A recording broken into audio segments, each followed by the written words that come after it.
Hello, it's Gordo D. Roosevelt here, and I'd like to talk a little bit about the Federal Reserve, or the Central Bank of the United States.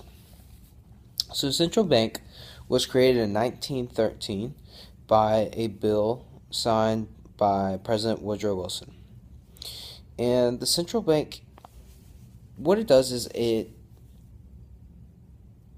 analyzes the economic market in the United States and it regulates it in a way that will in a way that will prevent economic collapse in the best way that they can.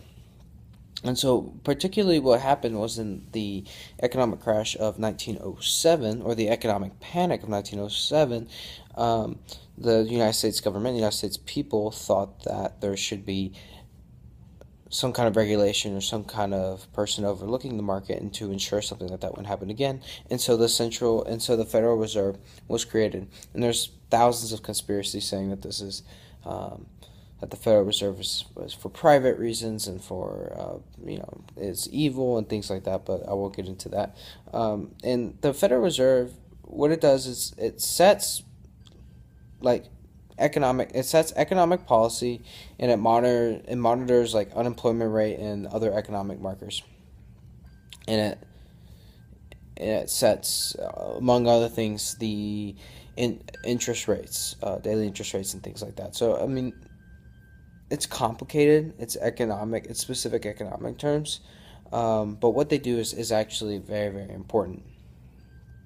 And what's really interesting is that the Federal Reserve isn't under any particular branch the um, of of the government of the United States. It's private. It's a private organization.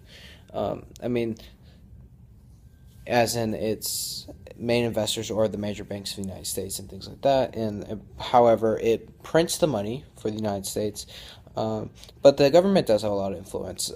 The head of the Federal Reserve it's a board. It's called the Board of Governors, and they're people appointed by the President of the United States. However, the President of the United States does not have a say in any of the particular policy in it. So, some fun facts about the Federal Reserve. So, as we are talking about, the Federal Reserve prints money, and that's to continue printing money.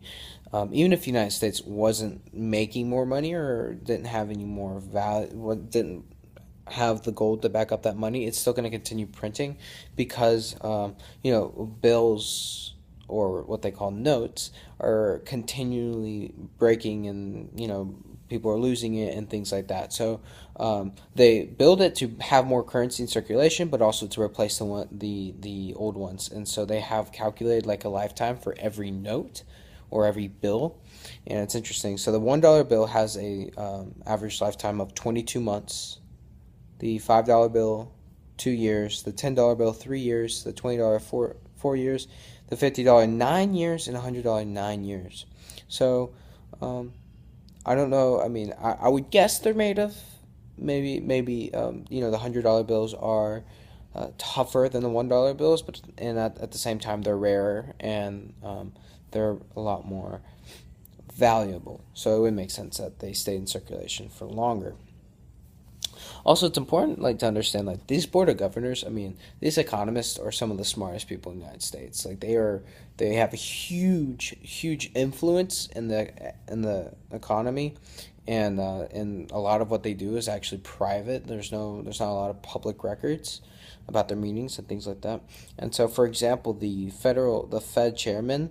Or the last one who was the Fed chairman from 2006 2014. His name was Ben Bernanke, and he taught himself calculus in high school, and he had almost a perfect SAT score of 1,590. So I mean that's I mean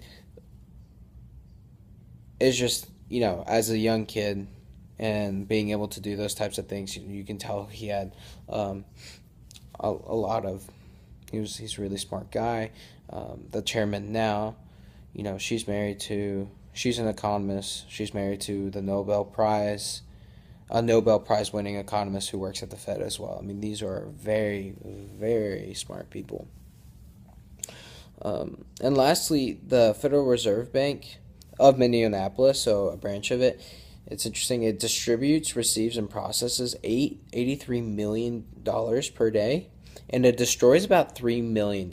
So it literally destroys it, because they find that type, like the currency, unfit. So if there's a dollar ripped in half, then that would be a dollar destroyed.